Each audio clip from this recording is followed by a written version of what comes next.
Israel নামক রাষ্ট্রটিকে মুছে ফেলার জন্য উত্তর কোরিয়ার একটি ক্ষেপণাস্ত্রই যথেষ্ট। উত্তর কোরিয়ার এমনটা জানিয়ে ইরানের পাশে থাকার ঘোষণার দাবি উঠেছে সামাজিক যোগাযোগ মাধ্যমে। পারস্য উপসাগর থেকে কোরীয় উপদ্বীপের দূরত্ব হাজার হাজার মাইলের হলেও যুদ্ধের আঁচ এখন সেখানেও পৌঁছে গেছে। তবে কি ইরান ও ইসরায়েলের মধ্যে চলমান সর্বাত্মক সামরিক সংঘাতের মাঝে হঠাৎই নতুন খেলোয়াড় হিসেবে আবির্ভূত হচ্ছেন উত্তর কোরিয়ার নেতা কিম জং উন? বিস্তারিত জানাচ্ছেন তৌফিকুল ইসলাম আশিক।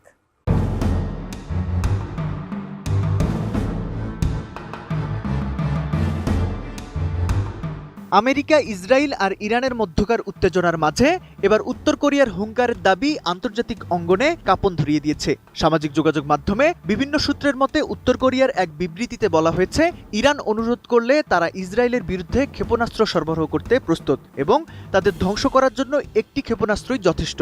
তবে এ বিষয়ে সরকারি কোনো বিবৃতি পাওয়া না গেলেও কিম জং উন প্রশাসন ইরানে হামলার তীব্র প্রতিক্রিয়া জানিয়ে বিবৃতি দিয়েছে।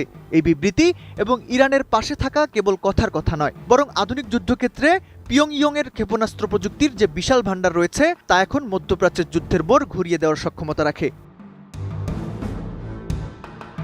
তেহরান এখন রণক্ষেত্রে কেবল নিজের শক্তিতে লড়াই করছে না। ইরানের বিপ্লবী গার্ড কর্পস দাবি করেছে তারা দুবাইয়ে মার্কিন সামরিক ঘাঁটিতে হামলা চালিয়েছে। এদিকে রিয়াদে মার্কিন দূতাবাস লক্ষ্য করে দুটি ড্রোন হামলার অভিযোগও সামনে এসেছে। ঠিক এই জটিল সন্ধিক্ষণে কিম জং উনের এই ক্ষেপণাস্ত্র সহায়তার প্রস্তাব ইরানকে সামরিকভাবে অনেক বেশি সাহসী করে তুলছে। উত্তর কোরিয়ার হাইপারসনিক ও ব্যালিস্টিক ক্ষেপণাস্ত্র প্রযুক্তি যদি সত্যি সত্যি ইরানের হাতে পৌঁছায়, তবে ইসরায়েলের আকাশ প্রতিরক্ষা ব্যবস্থা আয়রন ডোমের জন্য তা হতে পারে এক ভয়াবহ চ্যালেঞ্জ।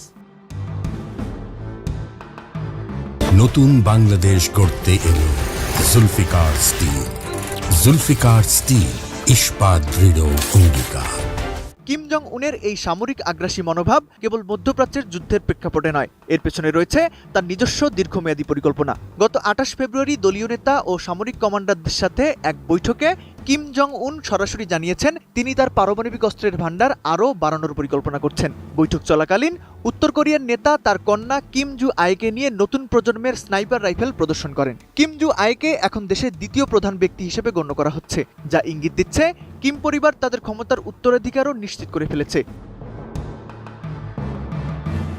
কিম জং উনের ভাষ্যমতে উত্তর কোরিয়ার কাছে এমন অনেক অস্ত্র আছে যা কেবল দক্ষিণ কোরিয়া নয়, বরং খোদ আমেরিকার জন্য ভয়ের কারণ হতে পারে। উত্তর কোরিয়ার এই সামরিক সক্ষমতা বৃদ্ধি এবং ইরানের সাথে তাদের এই কৌশলগত ঐক্য বিশ্বকে এক বিশাল পারমাণবিক প্রতিযোগিতার দিকে ঠেলে দিচ্ছে। মধ্যপ্রাচ্যের আকাশ এখন কেবল যুদ্ধবিমান আর ড্রোনের আওয়াজে ভারী নয়, বরং এর সাথে যুক্ত হয়েছে উত্তর কোরিয়ার পারমাণবিক উচ্চাকাঙ্ক্ষার ছায়া।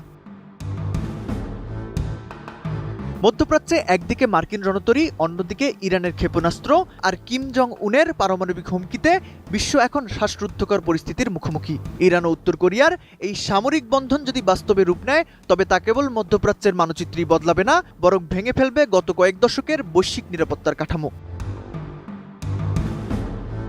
তৌফিকুল ইসলাম আশিক, এটিএন নিউজ।